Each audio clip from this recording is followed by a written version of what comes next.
非常感谢你邀请我，卡罗琳，我可以问你几个问题吗？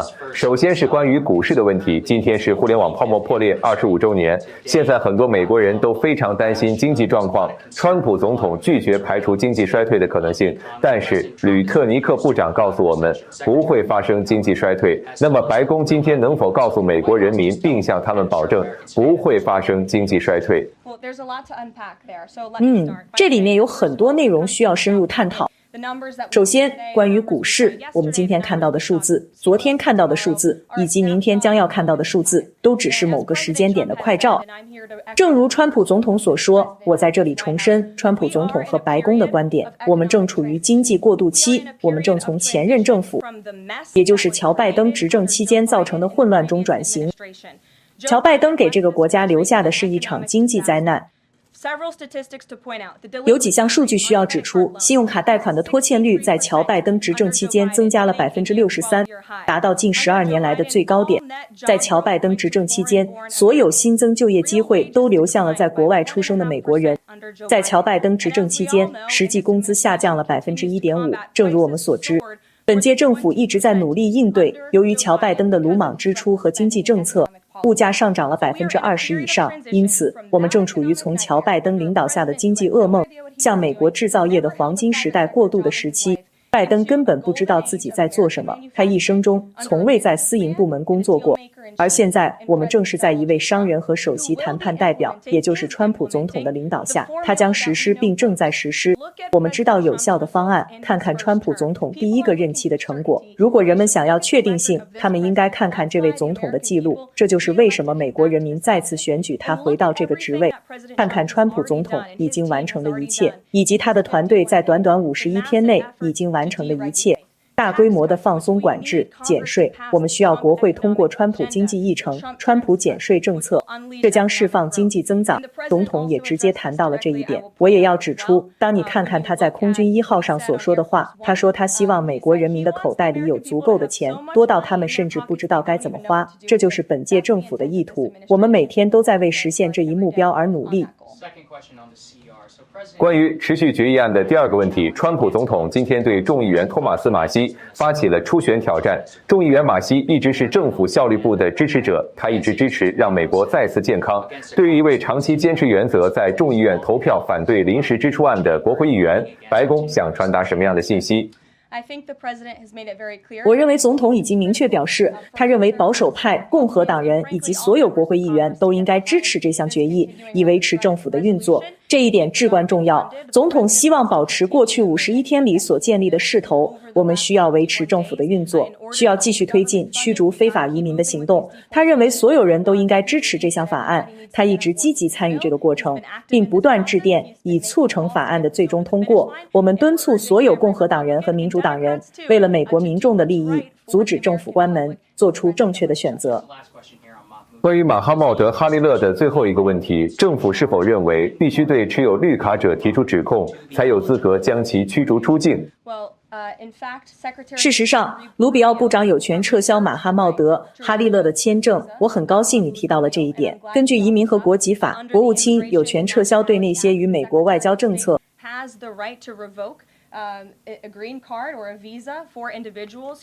和国家安全利益相悖的个人的绿卡或签证。马哈茂德·哈利勒有幸来到我们国家最好的大学之一学习，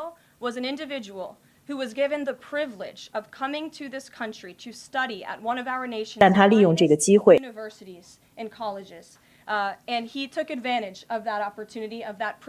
与恐怖分子，也就是杀害无辜男女老幼的哈马斯恐怖分子站在一起。这个人组织的集体抗议活动不仅扰乱了大学校园的课堂秩序，骚扰了犹太裔美国学生，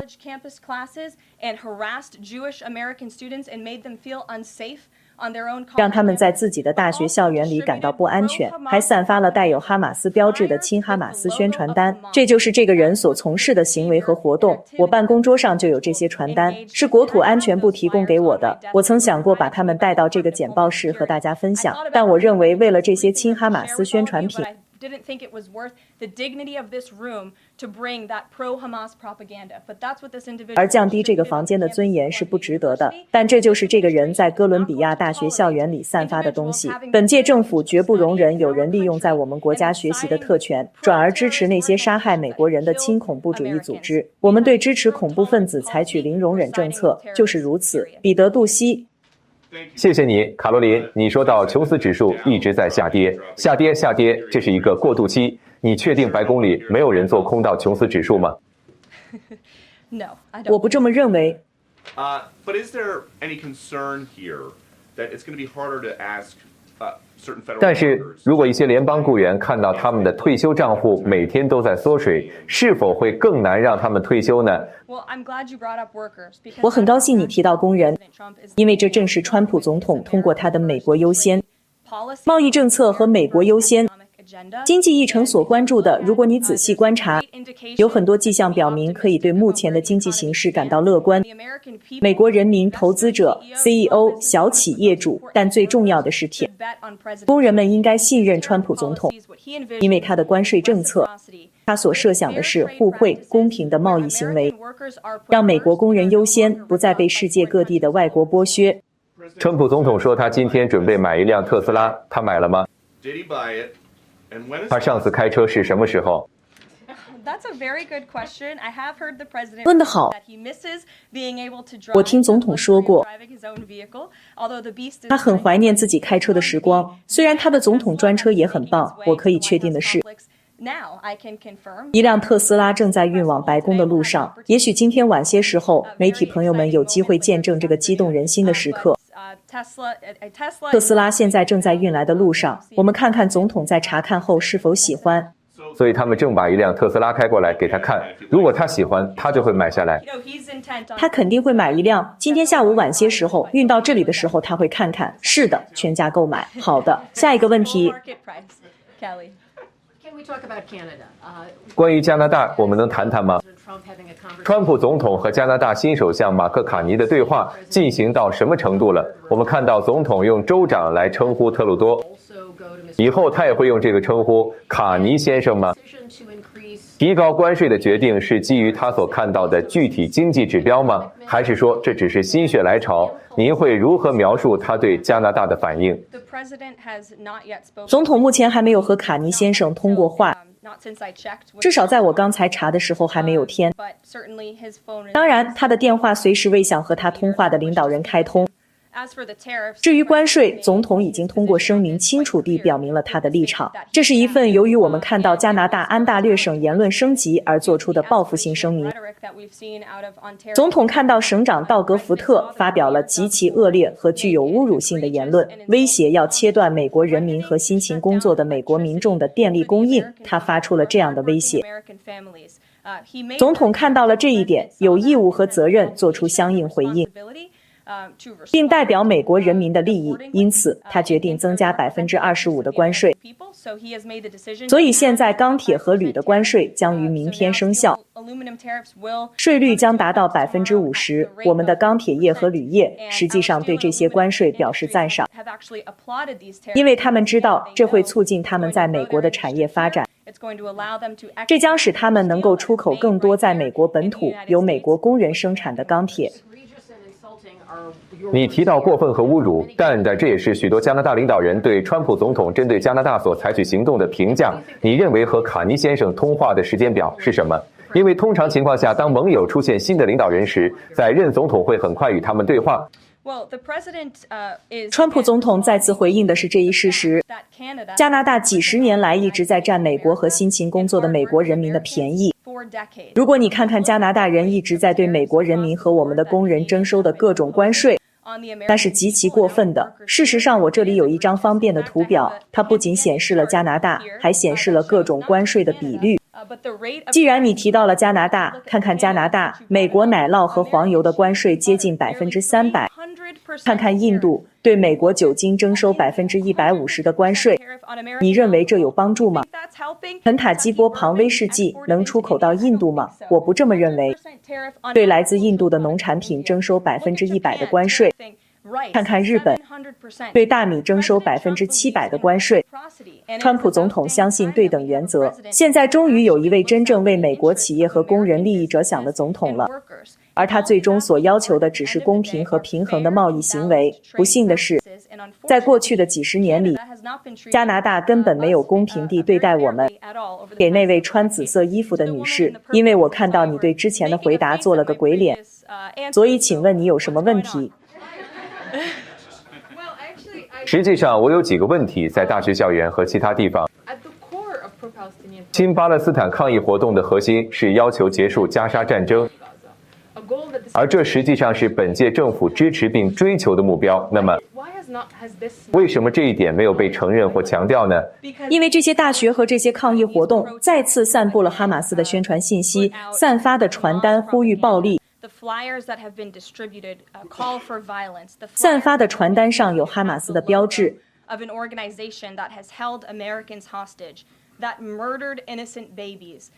抗议者的传单上印有恐怖组织标志，该组织曾挟持美国人质，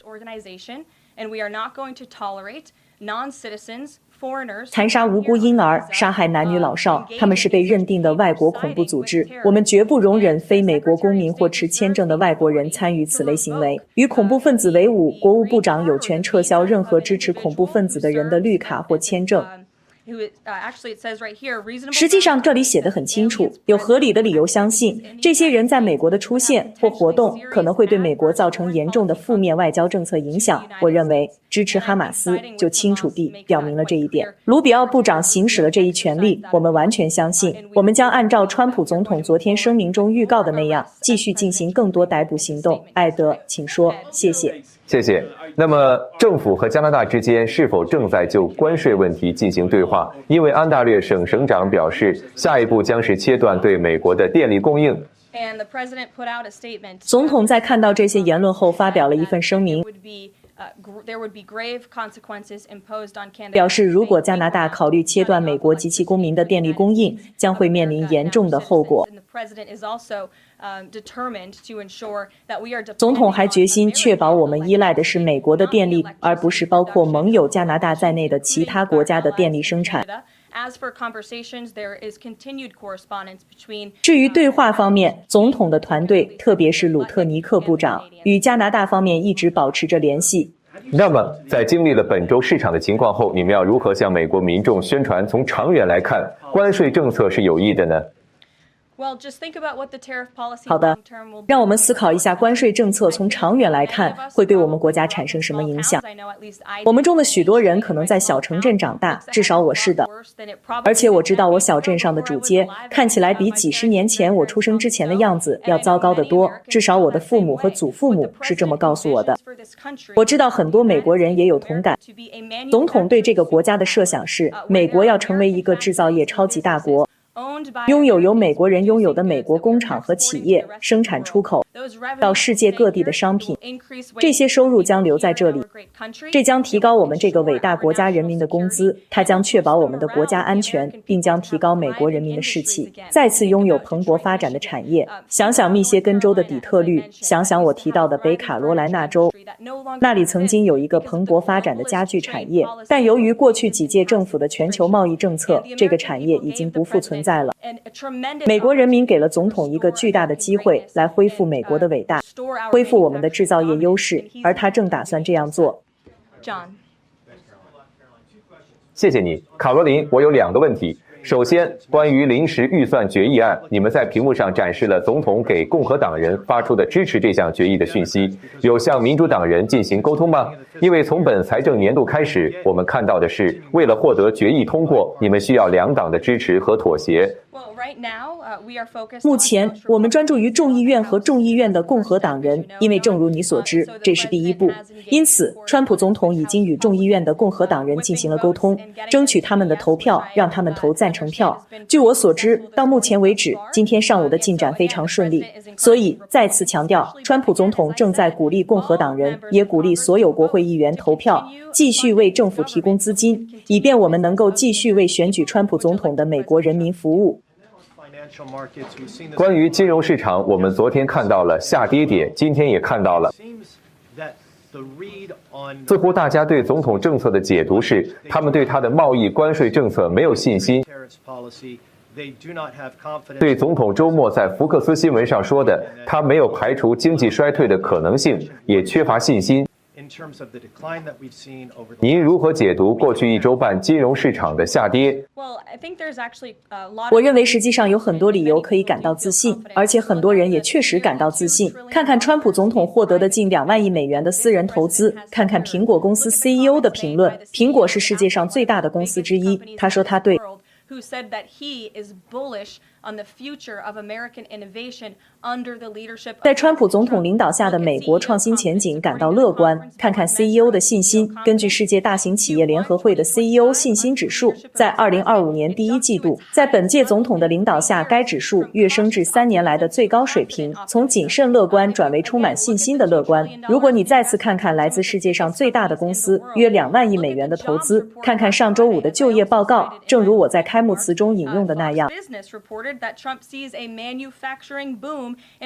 福克斯商业频道报道说，川普在他的第2个任期的第1份完整就业报告中看到了制造业的繁荣。看看已经涌回美国的汽车业工作岗位，我们增加了9000个新的汽车业工作岗位，这些都是稳定的工作，是高薪工作。由于本届政府的政策，9000个美国家庭现在能够实现美国梦。你还可以看看小企业的乐观情绪。美国独立企业联合会今天上午发布了一份报告，小企业的乐观情绪继续远远高于前任政府时期，有很多理由可以乐观，而且美国人民、CEO、华尔街和普通民众都应该压住这位总统。他是一位交易达成者，他是一位商人，他正在做对我们国家有利的事情，他想恢复美国的财富。迈克尔，很高兴见到你。谢谢，请允许我问2个问题：政府是否会向受安大略省电力关税影响的州提供任何救济措施？总统已经明确表示，如果加拿大停止向美国人民供电，那将是非常不明智的。我们希望这种情况不会发生。至于如果真的发生了会怎么样，总统将会做出决定。川普总统也和司法部一样，关注鸡蛋价格上涨以及大型鸡蛋企业之间可能存在的共谋吗？当然，对于鸡蛋的价格，我们和美国民众一样感到担忧。不过好消息是，自从农业部长罗林斯和川普总统宣布他们的计划以来，一打鸡蛋的平均价格实际上已经下降了1.85美元。所以，这是关于鸡蛋价格的好消息。我们都知道，在拜登政府领导下，鸡蛋价格上涨了22%。这是川普总统继承的又一个经济烂摊子的例子。农业部长罗林斯和总统正专注于解决这个问题。部长提出了一个解决这场危机的4点计划。他一直对美国人民诚实和务实，本届政府也一向如此。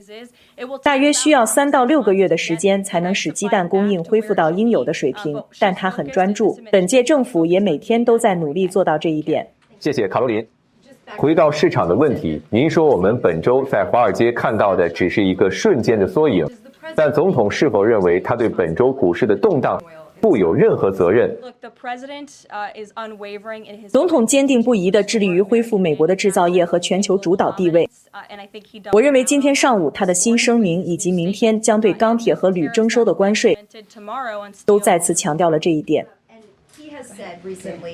他最近说过，他不会关注股市。他说，你不能老盯着股市，但是标普500指数自选举日以来的所有涨幅都已抹去，股市要跌到什么程度，总统才会认为这是一个因素，并改变政策。正如我刚才所说，总统会像第1个任期一样，兼顾华尔街和普通民众的利益。华尔街和普通民众应该信任和支持这位总统，他所做的一切都是为了这个国家好。尼克，很高兴见到你。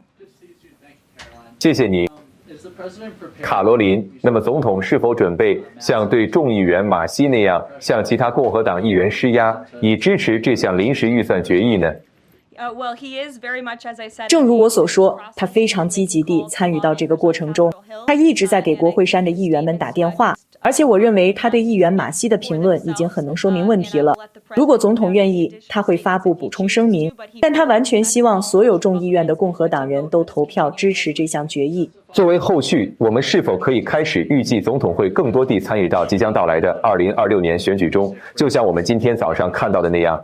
我不确定，我甚至不确定我是否可以在这个讲台上谈论这件事。我会和我们外部的政治团队联系，以获得关于未来选举以及总统参与的指导意见。叶莲娜。谢谢。我想问一下，昨天伊隆马斯克发表的一些评论。他说，在福利支出中存在5000亿到7000亿美元的浪费和欺诈，他称之为需要消除的大问题。本月早些时候，他还将社会保障称为庞氏骗局。美国人应该期待社会保障和医疗保险会发生重大变化吗？川普总统在这个问题上的立场非常明确，他将保护社会保障、医疗保险和医疗补助，让辛勤工作的美国人能够获得他们应得的福利，因为他们为此付出了代价。不幸的是，主流媒体断章取义了马斯克的言论。我看到彭博社的一篇标题，我们的团队实际上努力进行了更新和修正，因为它太离谱了。他只说了他特别提到的削减部分，即这些项目中确实存在的浪费、欺诈和滥用。根据社会保障管理局的一份监察长报告，仅在我们所知的社会保障项目中，就有超过700亿美元的欺诈行为。因此，川普总统将继续保护这些项目，让辛勤工作的美国人受益。实际上，从这些项目中剔除浪费、欺诈和滥用，将保护辛勤工作的美国人。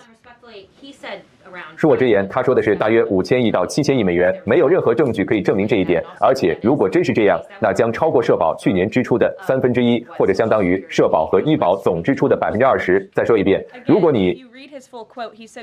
再者，如果你阅读他的完整引言，他说的是我们认为，所以这是基于他所见情况的一个估计，他不是在肯定地说，他是在说这是政府效率部所怀疑和认为的，而这正是成立政府效率部的目的，以确保我们调查整个联邦政府的欺诈性支出和浪费性滥用。我要提醒在座的各位，77%的美国人民支持伊隆马斯克和政府效率部为识别此类浪费、欺诈和滥用所做的努力。请继续。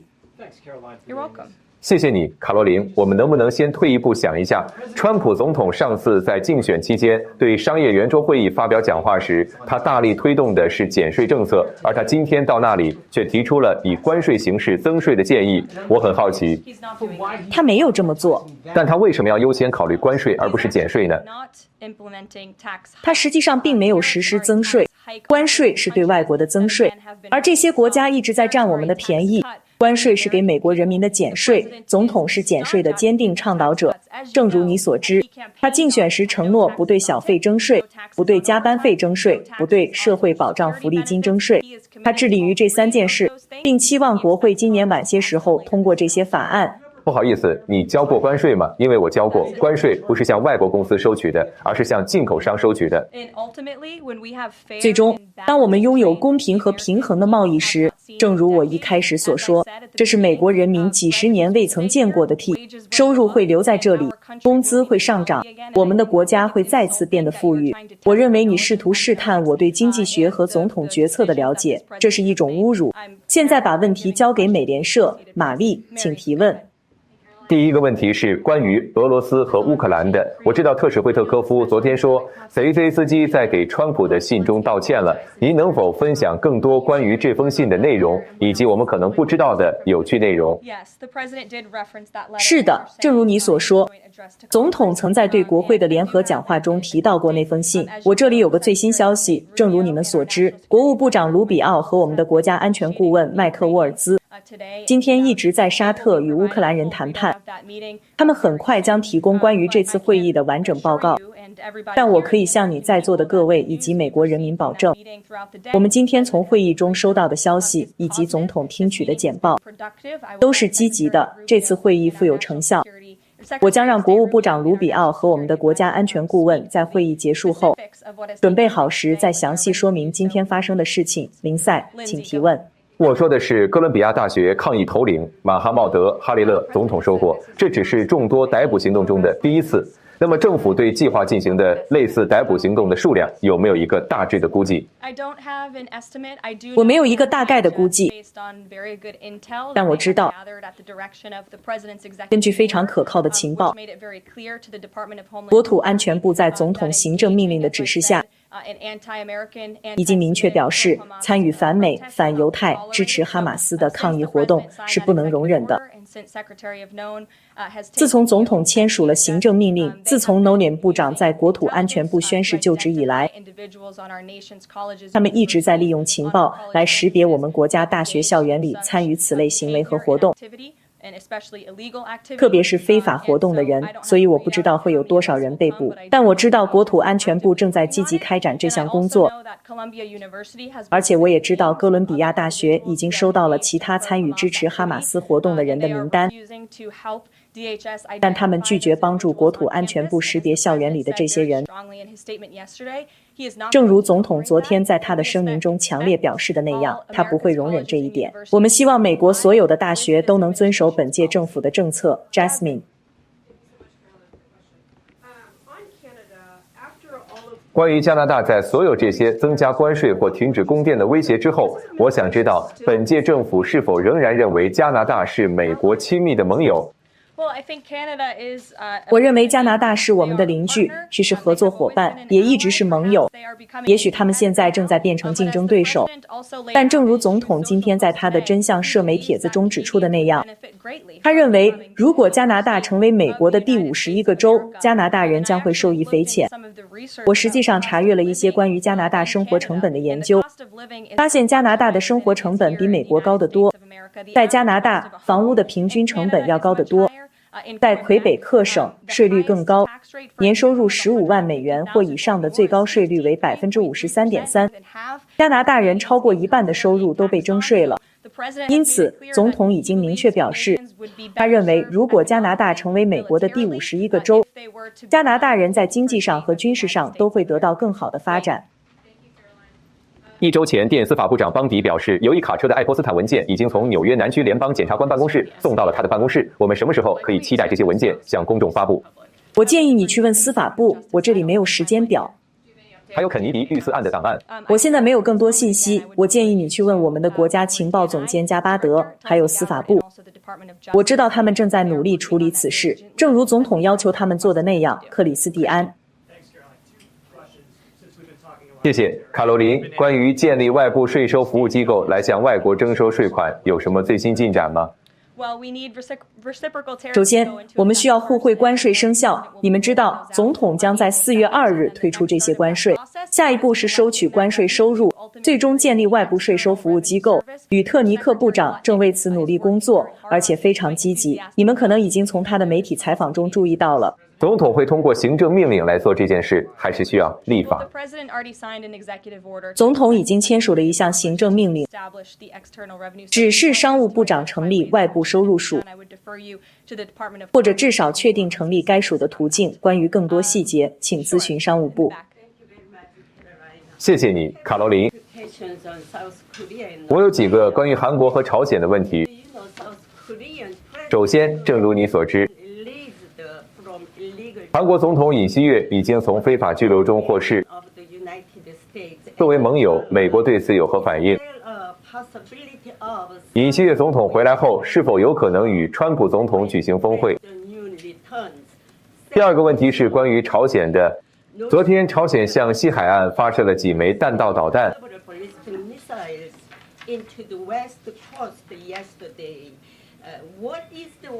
白宫对此有何反应？好的，我先回答你关于朝鲜的问题。我们谴责这些行为，并呼吁朝鲜停止其非法和破坏稳定的行径。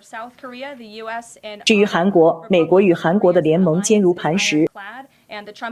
川普政府与我们的韩国对口部门保持密切联系，共同致力于促进自由开放的印太地区。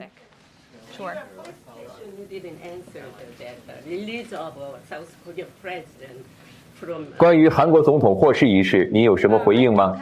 我没有这方面的信息，但我可以向国家安全委员会了解一下情况，再回复你。当然，很高兴见到你，部长。许多人对拜登总统的官方行为的有效性表示担忧，也包括他对可能犯下犯罪行为的个人的赦免，比如他的家人和利兹·切尼，因为有信息显示他的许多官方行为都是自动签署的。甚至可能是在他不知情或未经他同意的情况下赦免的。白宫目前是否有任何信息表明拜登总统确实批准并签署了这些赦免令？第二个问题是，司法部是否会调查拜登总统的认知能力下降是否导致未经选举的工作人员在未经他知情的情况下强行推行激进政策和赦免？我不知道这个问题的答案，我可以问问我们这里的人，看看他们是否知道答案，然后再回复你。达莎，请讲。你很好地阐述了川普总统对关税的愿景，他相信关税可以带回就业机会。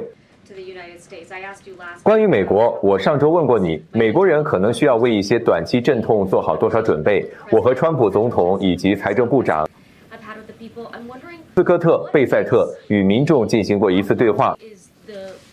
我想知道，当你看到股市出现一些动荡，当你收到来自企业的担忧，并可能看到一些支持率在短期内下降时，川普总统和白宫的痛苦承受阈值有多高？他愿意承受多少？总统每天都在努力减轻前任政府造成的痛苦。